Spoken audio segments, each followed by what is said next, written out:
All right, hey everyone, Jeff here at StopThePirates.blogspot.com. I've talked about this before that in 1913, of course, the Federal Reserve System was set up, and when we immediately went to war in World War One. And I'm not an expert on it. I think there was recently a movie came out called 1917 that talks about it. And other people have talked about this too, but I'll just be very general. These bankers, these international bankers, they don't have any allegiance to any one country or people or anything like that. The whole world is kind of their playground. So they're globalists. They're national. I mean, they're not nationalists. They don't uh, care about U.S. people or Russians or Chinese. It doesn't matter to them. It's all good. But what was I going to say? Anyway, back then, especially in World War II, how they paid for these wars, especially when the U.S. Went into the war, they knew they wanted to get in, they just didn't know how. They sold what's called war bonds. And if you're a good patriotic American, you would buy war bonds and you would get paid back at a later date and hopefully make some interest on that. But they were sold to the U.S. public because there really wasn't TV back then. Everybody would go to their movies and they had these newsreels for each movie and like a Donald Duck cartoons and things that if they would sell you on buying war bonds. So you say to yourself, well, how are they paying for these wars now if we're not buying war bonds anymore? And what they're doing is they're called prison bonds for all intents and purposes. And that's why in the United States, there's more people in prison here than any other country combined. So we have 5% of the world's population and 25 to almost 30% of the world's people that are in prison here because it's a huge industry and everything is basically illegal.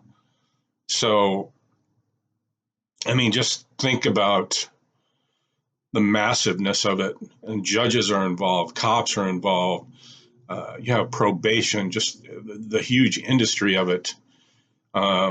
It's almost 30% of the GDP, and right behind 20% of the pharmaceutical or medical industry. So it's really huge, and all crimes are commercial. And what that means is that they have a monetary value attached to them. Of course, you have like the bail, right? You have a bail amount, and but let's get into this, and I hope you understand what we're living in here. It's not you're not free basically. There's sharks out there swimming around because so many people's job depend on putting people in prison. God damn it! Hang on one second.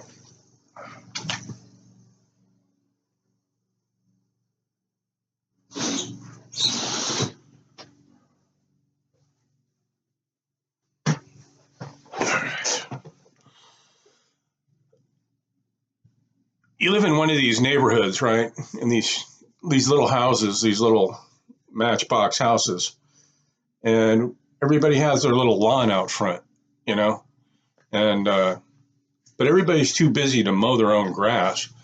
So every day, and you'll hear the blower here pretty soon, but you hear this guy mowing his lawn, or the guys come from, I don't know where they come from, but they're usually Mexican, not to have anything against Mexicans, but they come from, I don't know where, and they drive here, they take their mower out of their truck and their weed whacker, and they cut your lawn, and then they take this big blower that sits on your back, and it's the loudest, most annoying thing you've ever heard in your life.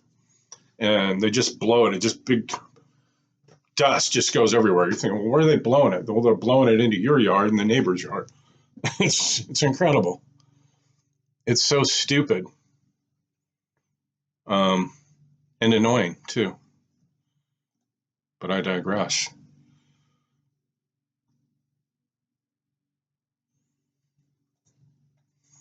Anyway, all crimes are commercial, and what they do is so, and they have a 98% conviction rate. So, I mean, your chances of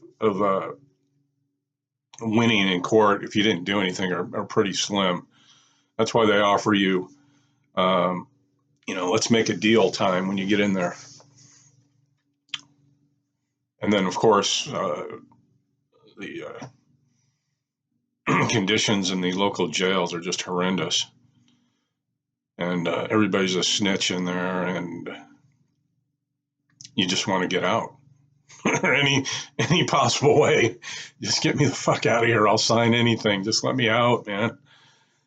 They go, well, you can either take this deal and do a plea bargain, or if you take it to a trial and lose, which chances are you will, because the juries are just a whole gaggle of morons. I mean, just think about the people that go to jury duty. I mean, they got nothing better to do. And so you're going to get convicted, and they say, well, and if you lose, which you will, we're going to give you the maximum, 100 years, whatever. So anyway, basically, without getting too deep into it, they issue what's called a default judgment, and they sell those while they warehouse you, and then they pimp you out while you're in there making whatever. It's all AmeriCorps, and it just came out recently that this guy Bloomberg was using prison phone banks to through AmeriCorps to do his. He's running for president, so that's how it is, man. All commercial prosecution is considered an annuity and is for the purpose of raising revenue for the United States. And so now you'll have a better understanding why people are in jail and in prison, and why they're on probation and parole and charged everything from jaywalking through murder one. As an example, an American soldier who dies in Afghanistan and Iraq probably carries a $10 million life insurance policy on him by the government. After all, every soldier, Marine, and Air Force person is an asset to the United States. They have a huge investment in that particular soldier and his activity, and it can explain why it is that the U.S. is not so anxious to withdraw its troops from that area. Think about it. How long have they been there? Almost 20 years now? Doing what? Well, getting people killed, for one. It's a money-making operation. It's a money-making activity, and they don't want to talk about it. The fact that they're making money on death, and that they are making money from the incarceration and imprisonment of many otherwise good-hearted people who have not necessarily committed otherwise serious crimes. Can you imagine there's people still in prison today in 2020 that got convicted of having an ounce of cocaine in the 80s or something, and they just gave them like the maximum. And they're still in prison, dying. It's fucked up. They have a rule called the 144 holder. The rule is that they can't sell private investment securities that are not registered. The rule prohibits them from selling the prison bonds. They have to wait 6 months before they can sell a certain quantity of private securities without being registered, selling them as private securities. Basically, there are 8 people on the board of directors of Corrections Corporation of America. The top holders are J.E. Russell, John M. Ferguson. Russell owns 64,000 shares of CCA stock, which is worth what's worth the hell like $100 million. Ferguson owns 34,000 shares, valued at over $70 million. Fidelity Management and Research is the top stockholder, the top investment firm that is selling the bonds as investment securities. They pool them and sell them as mortgage-backed securities. Also, when they pool them, they sell them as mutual funds on the stock market. By pooling, we mean the securities on the inmates. So what they're doing is they're actually taking the mortgage-backed securities, which are really bid bonds, performance bonds, and payment bonds. They pool these bonds, and when they pool them together, they call them mortgage-backed securities. They take those TBA, which is the Bond Marketing Association.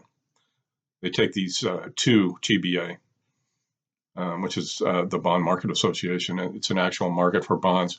Anytime a bond is issued, there has to be an underwriter.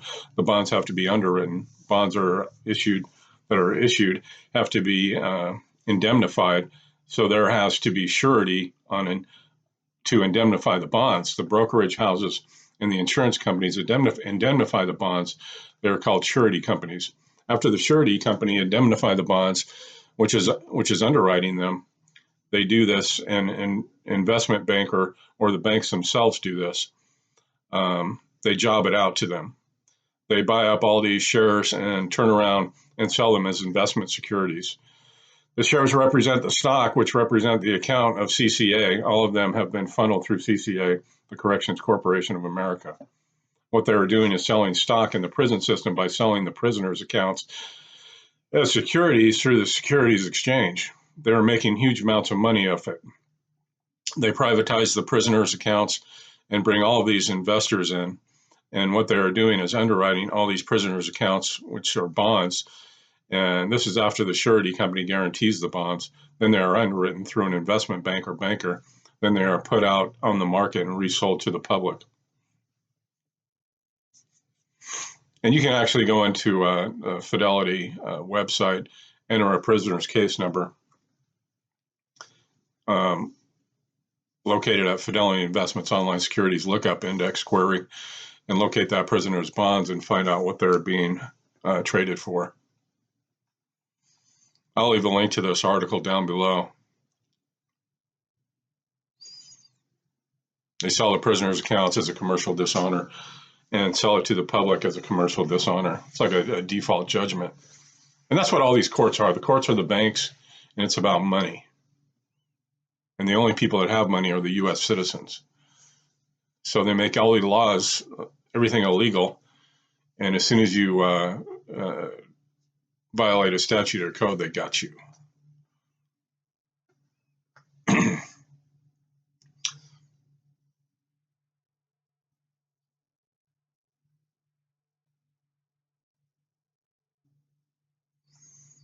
Anyway, I mean, there are remedies that people talk about, accepting the offer and doing a banker's acceptance while you're in there, and doing a,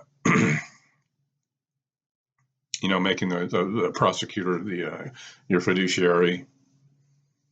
And I'll leave an article down here you can go into and look at all of these things. I think it's important, though, to understand what's happening in this, what we call a country.